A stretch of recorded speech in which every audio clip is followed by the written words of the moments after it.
The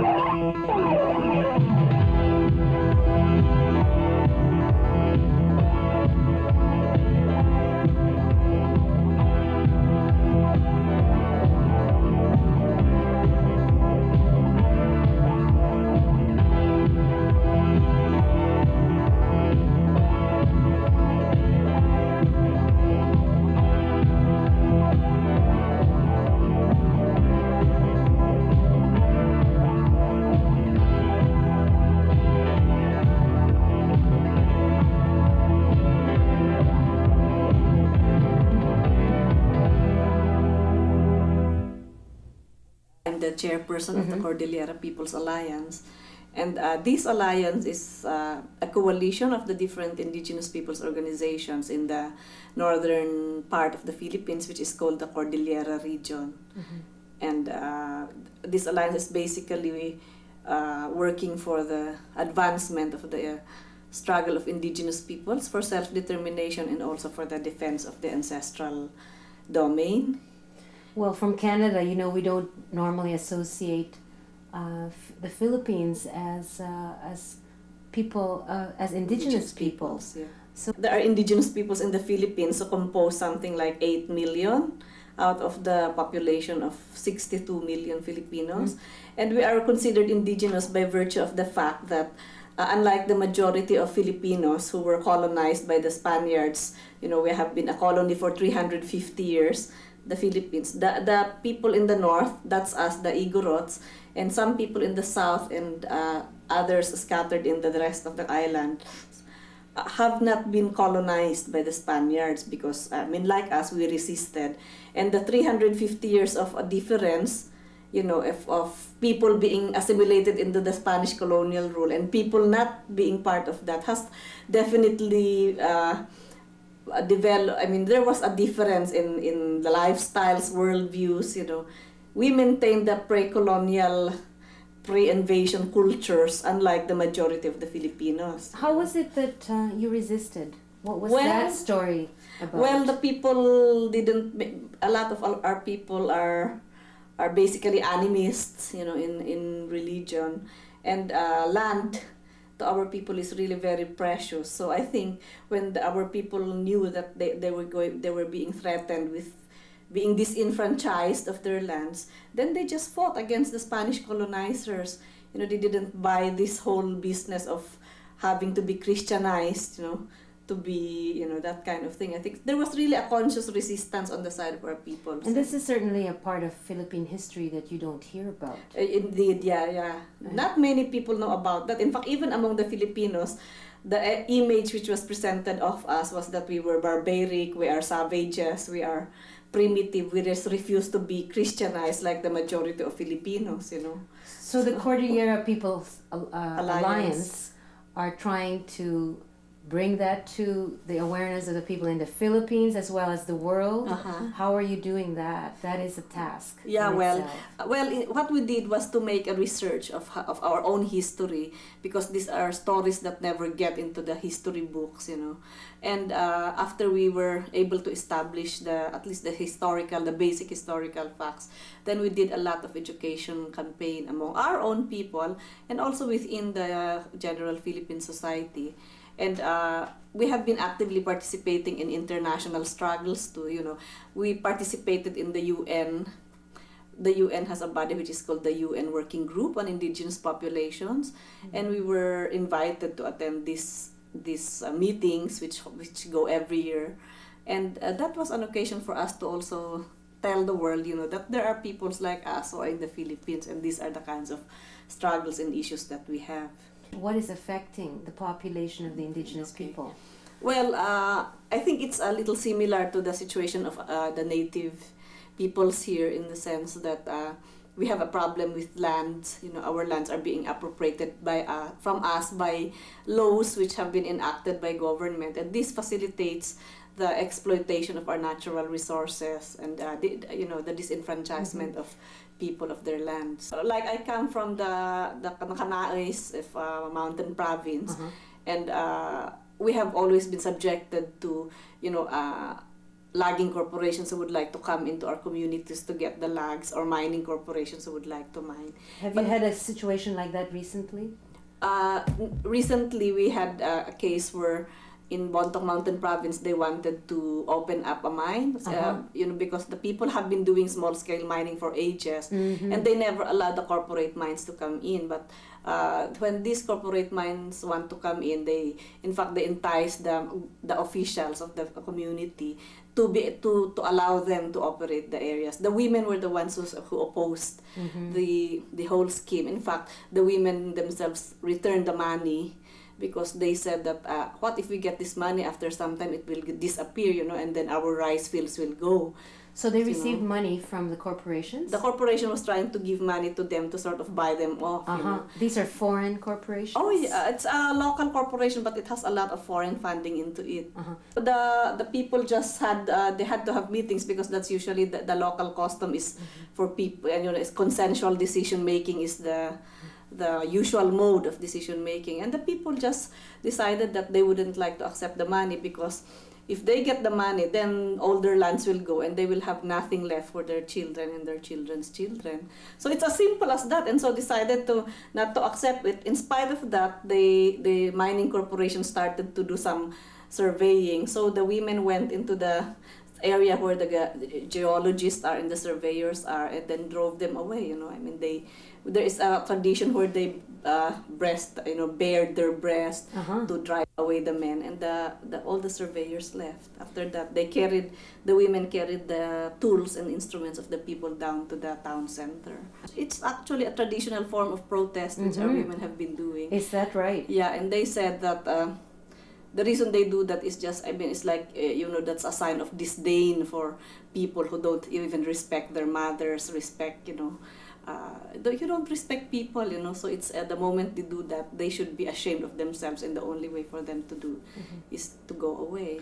And now they are attempting to return again, but I think the community is more solid in their decision not to allow it. So in terms of the Philippine government encouraging this, you said earlier that there are laws that encourage the violation of the lands of indigenous people. What are those laws? Okay. How can this happen? Okay. Well, when the colonial government came in, and immediately after the Philippine government was set up, they had these laws like the Public Land Act, where they asked that all people should have their lands titled, and those lands which are not titled are considered public lands. And excuse me, Vicky, are you talking about the after the Spaniards came? No, after the Americans, because we were also a colony of the Americans for 50 years after the Spaniards left. The Americans colonized us from 1896 up to 1945. So when the Americans came, this is where these laws began. They enacted the Public Land Act, which says that all lands which are not titled will be considered public lands. And of course, the people in our communities never had their lands titled, because these lands are not considered individual lands or private lands. These are usually looked upon as communal lands. So that law, there was a deadline set where if you didn't submit for titling, then all the lands that are not titled are public lands and therefore owned by the government. They also have another act which is called the Revised Forestry Code, or the Presidential Decree 705, which was made by the government of Marcos, where they say that all lands which are 18% slope and above are considered forest lands and therefore owned by the government. And all of our lands are 18% slope, because we are a very mountainous region. So, these are the laws which allowed them to have a free hand to just give the lands to whoever they would like to exploit the natural resources in our region. And these are the laws, these are the things that we have been fighting against to have them repealed, Up to now, we were not successful in repealing having the forestry code being repealed. It's essentially saying to the indigenous people, you're squatters in your own land, actually. What's the pattern of who these lands are, quote, being given to? Well, they're given to mining corporations, they're given to logging concessionaires, who usually are friends of the government officials or government officials themselves. And they are also given, of course, to the government in the name of having natural parks or reserves. So it's a whole lot of different interest groups coming in to have control over the natural resources that we have. Yes. You're also part of the Asian Indigenous Women's Network. The Asia Indigenous Women's Network came out as a result of an Asian Indigenous Women's Conference, which we convened in January of this year. And in that conference, the Asian Indigenous women whom we had 150 from 13 countries all over Asia. They relate the stories which are very similar to our stories, like they are also being pushed away from their lands. There are dam projects being set up there, and they are victims of transmigration policies, or these are population transfer policies being undertaken by the government to transfer populations from the majority population and bring them to their communities. Like for instance, the people in Chittagong Hill Tracts in Bangladesh, the Juma peoples, the Bangladesh government would transfer the Bengalis, to in massive numbers, and in the process, the Jumas become minorities. For the purpose of having the land. Yeah, for the purpose cleared. of having control of the land and also assimilating, assimilating these indigenous peoples into the mainstream society. Therefore, they would end up as being, they will lose their identity in the process. So these are the problems. The other problem is, of course, militarization. This is also a common thread among us, where many of our communities are highly militarized, and the women they are usually raped, sexually harassed, and abused, and they become the internal refugees. So this happens in Bangladesh, in India, in Indonesia, among the West Papua and East Timor women. And so the other problems in relation to tourism. Tourism has been promoted to gather more foreign exchange, I guess, for the country. But in the process, this has commodified the culture of indigenous peoples. This has commodified the women. In Thailand, they were relating about women being actually forcibly taken away from the villages and they are brought into the brothels of Bangkok. So for this the tourist trade. For the tourist trade, and they will also organize tourists to come into their communities. But is there also some commodification, as you say, making them commodities for being indigenous women? Oh yeah, they are being commodified in the sense that they are being used as they are being used to attract more tourists into the community, because usually, like the Black Lahu women of Thailand, they are so pretty, and they are used in advertisements to sort of sell the country. Thailand is such a country which tourists would go into, and so increase of AIDS cases has been documented, etc. But the other form of commodification, which I think should be discussed also, is in relation to this new program, which is developed by scientists here up in the north, where they decided that they would like to collect the genes, the DNA material of indigenous peoples in the whole world, because indigenous peoples are endangered, and since these genetic materials are going to provide information about the history of humankind, they say, and patterns of migration in the whole world, they would like to collect our DNA materials and keep them in the laboratories for further study. I think that's also another form of commodification, wherein you gather the genes, genetic materials of people, and then do anything you like with it, because it's not going to be limited only to studying it, but it's the possibilities that they're going to clone some of the genetic materials, reproduce them in commercial quantities to use for profit. These are possibilities that they can do with all these genetic materials once they have them. What are the ethical discussions around the human genetic diversity project related to indigenous people? Well, there are a lot of ethical and moral questions, with this, because first, the premise that they're starting with, saying that we are an endangered peoples, therefore they should collect our genes before we disappear, I think in itself is really very, very questionable, because why should they propose, collecting our genes instead of studying why we are endangered and maybe coming up with solutions which will address this whole issue of our being endangered, It's also a very sinister assumption that the population will disappear anyway, yeah. So the other ethical question is in relation to, what are they going to do with these genes? Because we already got some information that they would like to study what are our resistances to particular diseases or our susceptibility, and so if they find out that we are resistant to some diseases and they find some things in the gene which would be attributed, to this resistance, then they might clone that genetic material and develop pharmaceuticals from out of it.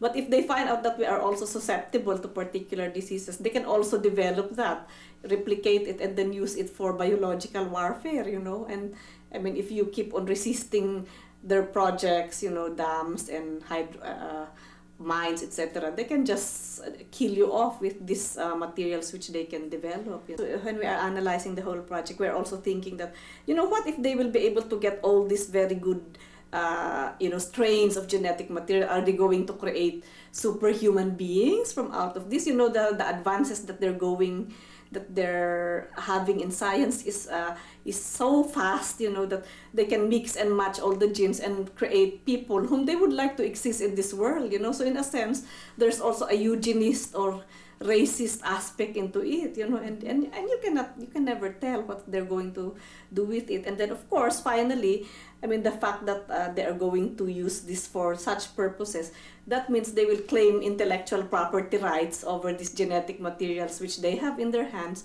and then they will have total control over you already. And this happened because they have this case where this Guaymi woman in Panama, they found her cell lines because she was a patient who was HIV positive, I guess, and they found her cell lines. And then now the National Institute of Health in the United States is applying for a patent to her cell lines, So I think these kinds of ethical questions should really be addressed, and it should be opposed, because the other question that was actually, this was raised by an indigenous doctor herself, that what if, for instance, they discover that, say, these Inuit peoples, for instance, or some native peoples in Canada, their cell lines would say that they came from Asia, would they make use of this argument to say that therefore you are not indigenous to Canada, therefore you don't have any right to your ancestral land claims?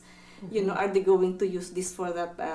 To bolster that kind of argument, Yes. So when you think about it, in spite of the fact that they say that this is going to be used for medical purposes, etc., when you imagine all the other purposes which they can make use of it, of the genetic materials for, then you are so scared. I mean, I think it's an imperative for everybody to oppose this kind of project and really question the whole the motivation of having this project, and also the whole ideological framework which comes along with that project. Before they colonize your land, they colonize your territories, they colonize your culture, they colonize your whole social and political structures, and now they are not ending up with that. They're going to colonize your whole body, As a global indigenous people, is this seen as a common problem? Well, it's not very much known now. I mean, it's a new issue and not many people know about it. And in fact, some indigenous peoples think that it's even good because they might get some some money from it, I mean that's the kind of information that is still prevailing. So I think there needs to be a lot of education work done around it to be able to raise more profound questions about the whole issue, and also to make people really question this whole development idea, model, this whole scheme of biotechnology companies trying to have control over everybody, over every plant, every animal, and now every human being.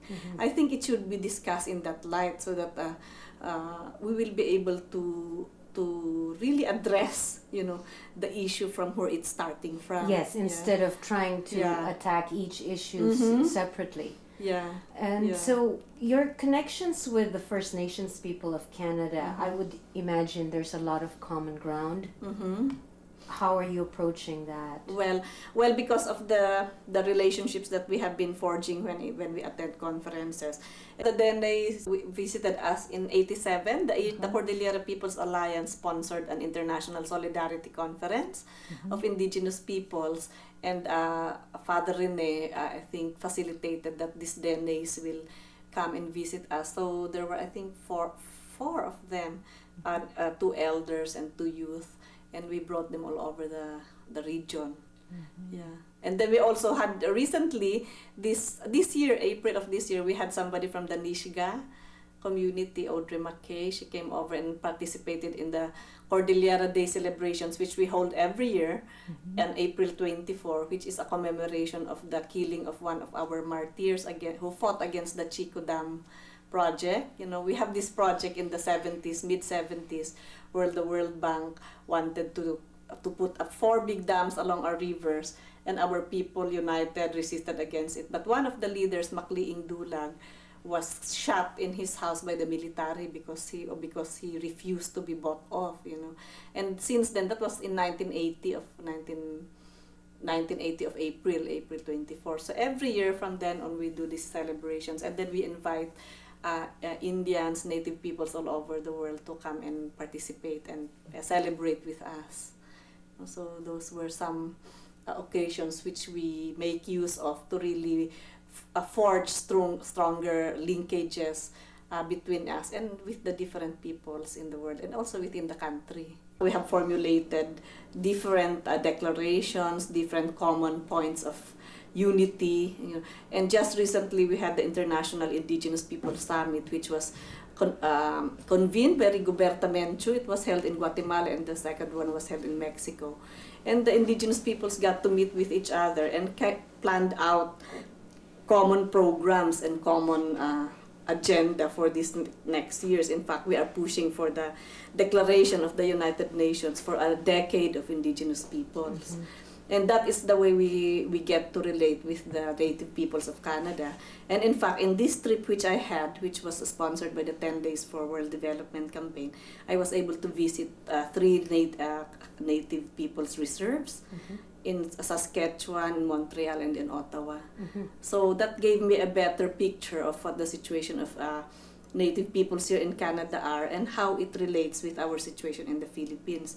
I think one common thread is the fact that, you know, I mean, all of us really experience additional discrimination and all these problems related to our land and our culture. And so we should really form stronger links among ourselves to be able to address this issue and link with the wider popular movements to also forge a common front against all these forces which are actually causing the same problems all over the world. Yes. I know a Mayan woman was telling me that the Guatemalan government certainly has a policy of reducing the Mayan population. Yeah, that's right. So there's that other front. Yeah. So what are your critical fronts? As far as that. Yeah, well, we have also been discussing this whole issue about population control. You know, and even among the Asian indigenous women, this came out as an issue because many of them are subjected to forcible sterilization, and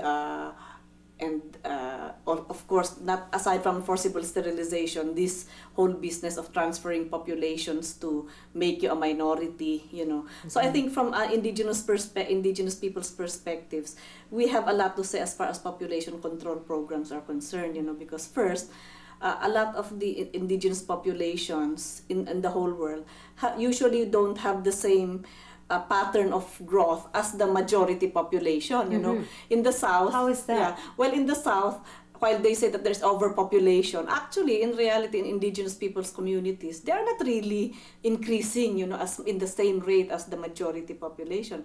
And here in the North, while you have a zero growth population, the native peoples are actually increasing. They have a higher growth rate, you know. So, but when they come up with these programs, they just say population control, you know, that you have to lessen your population because population growth of population explosion is the cause of underdevelopment and environmental degradation. And so we are saying that this is not true in the first place. You know, the North, which has only 5% of the population of the whole world, or say 10%, are consuming 80% of the world's resources, you know. So how can it be that the people in the south who are, even if there are very plenty of them, they are not the ones really destroying or consuming majority of the world's resources. So we would like to say that that kind of logic is not really true. I mean, it's just shielding, you know, the real causes of underdevelopment and environmental degradation. And also, as you said earlier, it's to question the framework that motivates these programs. Yeah, because in the first place, they are not going to control the population of the rich, you know, or nor the whites, you know. I mean, they're going to control the population of the colored peoples, the poor, etc., you know, and the indigenous peoples, you know, even if they are not really increasing by the rates that they are saying they are, you know. So I think this whole issue of population should also be addressed in that manner, so that you will, in the process, you are exposing the motivations, the framework of all these corporations or aid agencies or even governments who are pushing for it. And the last part about that is in relation to migration, you know, because they are saying that, you know, we have to control migration because migration is creating a lot of social problems here in the north, you know. But we were saying that in the first place, people migrate not because, I mean, there are too many of them, but because a lot of the resources are brought here in the north, you know. So necessarily people will have to look for ways to be able to live decently, so they come up here. So bluntly, in fact, I said to one of the diplomats that, I mean, that's not a problem as far as we are concerned. Our people come here to the north because they would like to take back what you stole from us, you know. I mean, it's to be blunt in, you know, it's really true, you know. I think a lot of our resources have been brought here against our will, you know, and it's but right that you will be, these people who were disadvantaged will come here and share with the resources that are all here, you know. So I think that's also another way of looking at it, that migration in itself is not the issue, you know. The issue is the inequity that is existing between the northern countries and the southern countries, you know. And if this inequity is not addressed, this whole issue of population migration is always going to be there, and it will never really stop, you know. I mean, well, of course, repression and everything will be the way to deal with it, but you know, that's the other problem again. And it's certainly part of what Indigenous people have contributed to our reality is the sharing and the welcomeness and the openness among peoples, that boundaries are not fixed. That's right. And then also they say that the Indigenous people would say that, you know, actually for us, we look at the sharing is really something that so we don't believe in your whole concept of intellectual property rights, where you suddenly say that because you develop our plants or our seeds in your laboratories, then you say it's yours. Whereas we have developed this over centuries of years, and we share it still among ourselves, and even the people with other people who are not necessarily indigenous. So I think that's the message also that Indigenous peoples would like to say, that we haven't squandered our resources because we live very simply, we live very austerely, and now you who have squandered all your resources would like to say that your development model is more superior than ours, you know, when in fact it is us who has sustained our resources because of the way we live and the way we look at creation, you know, that we are part of the whole creation. We are not there to dominate everybody.